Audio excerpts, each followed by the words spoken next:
10वीं पास बहू। काजल की शादी सुमित के साथ हो गई। काजल के माँ बाप का एक कार एक्सीडेंट में देहांत हो जाने की वजह से उसकी पढ़ाई 9th क्लास के बाद हो नहीं पाई, क्योंकि काजल को उसके मामा जी ने पाल पोस कर बड़ा किया था, लेकिन उसे पढ़ाया लिखाया नहीं। काजल के अच्छे नेचर और उसकी सुंदरता को देखकर सुमित को वो पसंद आ गई और सुमित ने काजल के साथ शादी कर ली। शादी के बाद हमारी बहू भले ही कम पढ़ी लिखी है, लेकिन लाखों में एक है। सही कहती हो। पड़ोस वाले शर्मा जी अपनी बहू से बड़े परेशान हैं। उनकी कोई बात ही नहीं सुनती। अरे लेकिन हमारी काजल, वो तो हमारा खूब कहा मानती है और घर का काम भी कितने अच्छे से करती है। सही कहती है मम्मी। पहले मुझे भी लगता था, आजकल के जमाने में सिर्फ 9th क्लास पास लड़की कुछ अजीब लगता है, लेकिन घर उसने कितने अच्छे से संभाल लिया है। अब बेटा, पढ़ाई तो वो अपनी परिस्थितियों की वजह से नहीं कर पाई, लेकिन बाकी काम तो अच्छा ही करती है। अच्छा मम्मी, शाम को मेरे ऑफिस के दोस्त और उसकी वाइफ घर पर आ रहे हैं काजल से मिलने के लिए। अरे ये तो बहुत अच्छी बात है बेटा, लेकर आओ तुम्हारे दोस्तों को। शाम के वक्त, काजल, ये मेरा दोस्त अजय है और ये उसकी पत्नी Sonali. Hello Kajal, how are you? Are you working somewhere? माफ करना जी, मैं आपकी बात समझ नहीं पाई। ओह आई एम सॉरी, मैं बस ये पूछना चाह रही थी कि क्या तुम कहीं पर जॉब करती हो या हाउसवाइफ हो? जॉब? आपका मतलब नौकरी ना, लेकिन वो मैं कैसे कर सकती हूँ? ये तुम्हारी वाइफ क्या कर रही है? क्या तुम अपनी वाइफ को जॉब नहीं करवाना चाहते? अरे नहीं दोस्त, वो बात नहीं है। एक्चुअली काजल सिर्फ 9th पास है ना, इसलिए। Oh my god, are you serious? Sumit आजकल के जमाने में और सिर्फ 9th पास?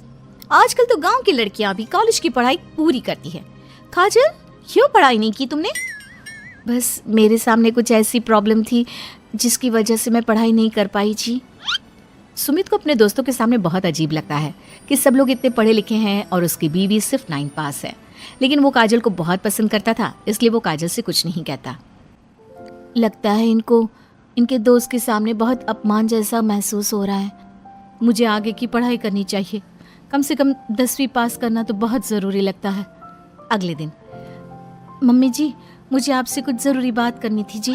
हाँ बोलो बेटा, क्या बात है? मम्मी जी, दरअसल मैं ना 10वीं क्लास की पढ़ाई करना चाहती हूँ, 10वीं पास करना चाहती हूँ। लेकिन बेटा, अब घर के इतने सारे काम, जिम्मेदारियों के बीच तुम 10वीं की पढ़ाई कैसे करोगी? पापा जी, मेरा बहुत मन है, प्लीज मना मत करिए ना जी। अरे ठीक है बेटा, जैसे तुम्हारी इच्छा, तुम 10वीं का फॉर्म भर दो। काजल खुश होते हुए वहाँ से चली जाती है। कुछ दिनों के बाद, मम्मी, क्या आपने सच में खुश होकर काजल को आगे की पढ़ाई करने की परमिशन दे दी? मेरा मतलब है, वो पढ़ाई करेगी तो घर का सारा काम, जिम्मेदारी कौन संभालेगा? अरे देखो बेटा, काजल हमारा इतना ख्याल रखती है, अब उसने हमसे परमिशन मांगी थी तो हम कैसे मना कर देते। और वैसे भी एक बार एग्जाम देने दो, उसका मन रह जाएगा। तुम्हें क्या लगता है, अब शादी के बाद 10वीं की परीक्षा पास करना आसान होता है क्या? अरे कुछ हो या ना हो, पर अगर हम मना कर देते तो उसे बुरा लग जाता ना। हाँ, वैसे आपकी बात तो ठीक है। मम्मी पापा, हमें काजल का दिल नहीं तोड़ना चाहिए। अगर कुछ होगा तो ठीक है, नहीं तो कोई बात नहीं। वैसे भी एग्जाम पास करना बहुत मुश्किल सी बात है। 1 महीने के बाद, मम्मी जी, मुझे 10वीं का एग्जाम देना था, लेकिन एक प्रॉब्लम है। अरे क्या हुआ बेटा, बताओ मुझे।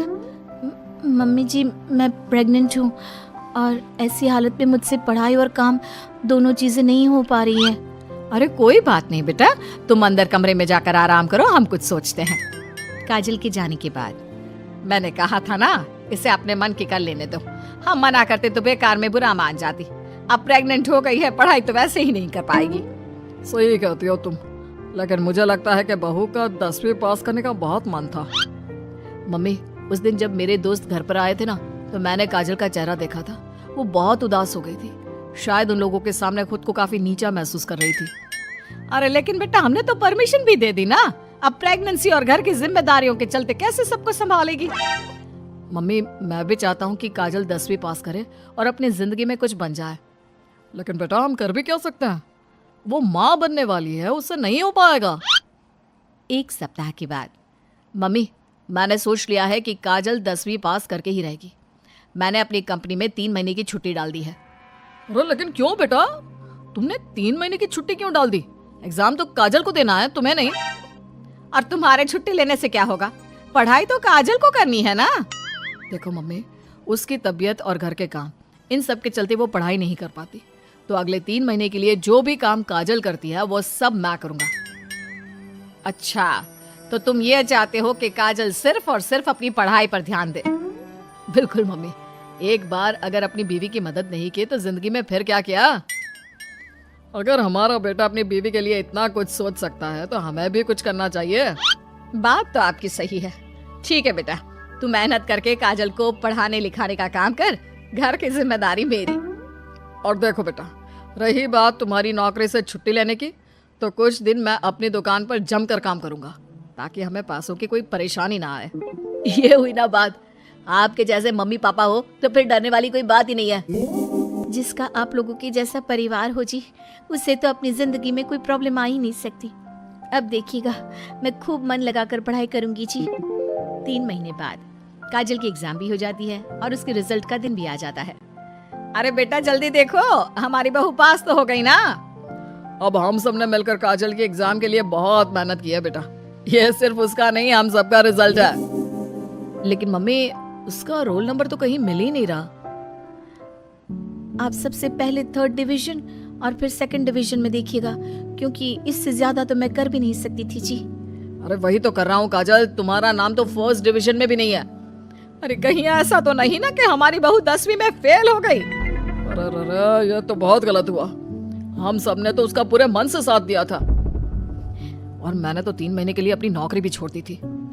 लगता है मेरी किस्मत में पास होना लिखा ही नहीं है जी। मुझे माफ कर दीजिए, मेरी वजह से आप सबको बहुत तकलीफ झेलनी पड़ी जी।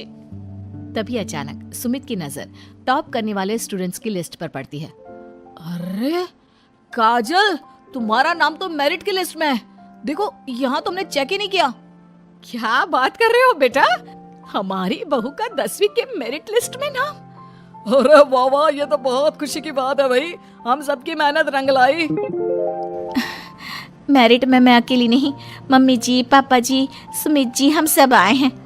और ये आने वाला बच्चा भी, ये भी तो हमारी फैमिली का हिस्सा है। आज मैं बहुत खुश हूँ, मेरी बीवी ने अपना नाम रोशन करके दिखाया है। लेकिन इस सब के पीछे आप लोगों का पूरा सपोर्ट और मेहनत थी जी। अकेले तो मैं कुछ भी नहीं कर पाती। अभी रिजल्ट को आए हुए कुछ ही दिन बीते थे कि काजल के पास एक फोन आता है। आपके मेरिट में आने की वजह से हमारी कंपनी आपको एक जॉब और आगे की पढ़ाई के लिए स्कॉलरशिप देना चाहती है। थैंक यू सो मच जी। इतना कहकर काजल फोन रख देती है और ये बात अपने परिवार वालों को बताती है। अब देखना, मैं सारी दुनिया को बताऊंगा, मेरी बीवी 9th पास नहीं, टॉपर है, टॉपर। और मैं भी सबको कहूंगी कि मेरी बहू सुंदर भी है, घर के काम भी कर लेती है और 10वीं पास भी है, और अब तो उसके हाथ में बढ़िया नौकरी और पैसे भी है।